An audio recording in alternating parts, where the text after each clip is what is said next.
पूर्व गवर्नर सत्यपाल मलिक, जो हमेशा किसान मजदूर जवानों के बारे में बोला करते हैं और वो किसी चीज से डरते भी नहीं हैं, वह आज फिर उन्होंने कहा कि इस सरकार को उखाड़ फेंको क्योंकि किसान जवान मजदूर विरोधी है। दिल्ली में आज होने वाली किसान महापंचायत को फेल करने के लिए किसान विरोधी मोदी सरकार सीवर का गंदा पानी रामलीला मैदान में भर दिया। किसान इस देश की रीढ़ है और ये मोदी सरकार किसानों के ऊपर बेवजह जो इतना अत्याचार कर रही है, जो कि बहुत ही निंदनीय है कार्य है। 2024 के लोकसभा चुनाव में इस किसान मजदूर विरोधी मोदी सरकार को उखाड़ फेंको, ऐसा पूर्व गवर्नर सत्यपाल मलिक ने कहा है।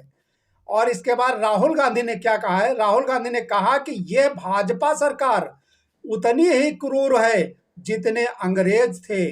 किसानों की शांतिपूर्ण रैली को रोकने के लिए ऐसा कौन करता है? चुनाव आ रहे हैं और हर किसी को जो किसान का बेटा है बेटी है, इस सरकार को सबक सिखाना ही चाहिए चुनाव में, ऐसा राहुल गांधी ने कहा। कि कांग्रेस और इसके बाद जो है कांग्रेस ने गारंटी दी है, कांग्रेस ने न्याय की गारंटी में कहा है कि किसानों के ऋण माफ करने और ऋण माफी की राशि निर्धारित करने के लिए एक अस्थायी कृषि ऋण माफी आयोग की स्थापना होगी, जहां पर उसके बाद आयोग बन जाएगा तो पूरी देखभाल करेगा, कोई उसमें पक्षपात नहीं होगा, ऐसा राहुल गांधी का मानना है। इसलिए आयोग बनाने की बात कर रहे हैं।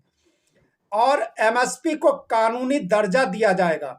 डॉक्टर स्वामीनाथन आयोग के फार्मूले के अनुसार एमएसपी तय होगी, ऐसा राहुल गांधी ने कहा। कि ट्रैक्टर ट्राली से हो रहे हादसों पर हाई कोर्ट सख्त। हाई कोर्ट का आदेश, केवल कृषि कार्यों में उपयोग हो ट्रैक्टर ट्राली, ईंट बालू जैसे चीजों ढोने पर भी रोक लगी। उधर सपा के वरिष्ठ नेता लालजी वर्मा ने कहा कि किसान का बेटा हूं, किसानों का दर्द समझता हूं। श्री अखिलेश यादव जी ने मुझे एक किसान के बेटे को, एक किसान को मैंने अपने हाथों से हल भी चलाने का काम किया है, रोपाई भी धान की पानी में घुसकर करने का काम किया है, अपने हाथों गन्ना भी की कटाई भी करने का काम किया है। सपा के राष्ट्रीय अध्यक्ष और पूर्व मुख्यमंत्री अखिलेश यादव ने कहा कि कल भी कहा था, फिर कहता हूं, जो लोग 46 में 56 की बात करते थे, यानी एक बार एसडीएम का आरोप लगा था कि सब यादव एसडीएम हो गए, वही बात दोहरा रहे हैं। कहा है, फिर कहना चाहता हूं, जो लोग 46 में 56 की बात करते थे, आज वो बताएं कि यूपी के विश्वविद्यालयों में कितने पीडीए यानी पिछड़ा दलित के कितने विश्वविद्यालयों में कुलपति हैं। ये उनका कहना इशारा पूरी तरह है, कुलपति की संख्या बहुत कम है। और उनका कहना है कि जेलों में पीडीए मिलेंगे, लेकिन जेलों में अधिकारी नहीं मिलेंगे, बंदी मिलेंगे पीडीए। अखिलेश यादव ऐसा कह रहे हैं और उनका थोड़ा वीडियो क्लिप सुन लीजिए तो आपको समझ में आएगा। और कहीं तक का 19-20 ये बात सही है कि पीडीए ही जो है बंदी होते हैं, पीडीओ पर ही सब कुछ होता है, लेकिन वोट भी पीडीए का लिया जाता है। लेकिन पीडीए के पक्ष में जहां पर अधिकार और हक देने की बात होती है, वो पीछे होते हैं, पिछड़ा दलित अल्पसंख्यक पीछे हो जाते हैं।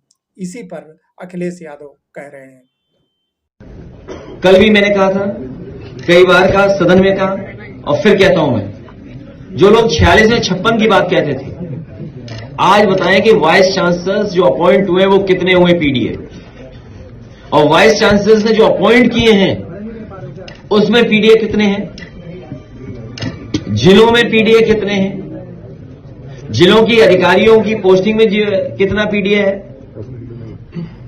ये सबसे बड़ी यूनिवर्सिटी थी, कलाम साहब के नाम पर बनी थी, टेक्निकल यूनिवर्सिटी, उसमें बताओ डायरेक्टर्स कितने पीडीए के हैं।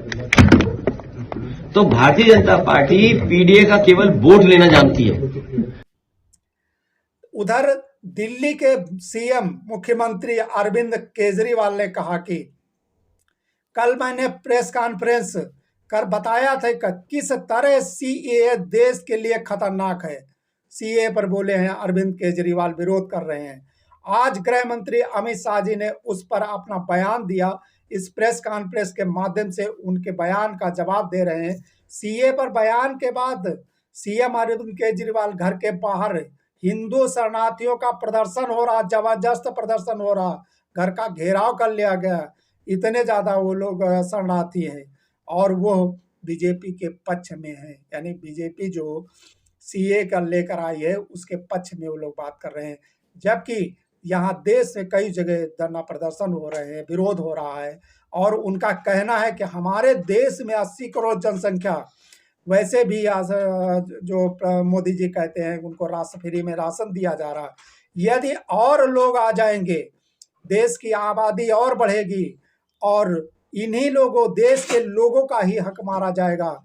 ऐसा जो है अरविंद केजरीवाल का इशारा था, ये जोर इशारा था कि अगर तो ये शरणार्थी आ जाएंगे, पाकिस्तान, बांग्लादेश, अफगानिस्तान से आ जाएंगे तो देश के लोगों का ही हक मारा जाएगा, उनका ही आरक्षण जाएगा, ऐसा अरविंद केजरीवाल कह रहे हैं। अब यह तो जनता को समझना है क्या करना है।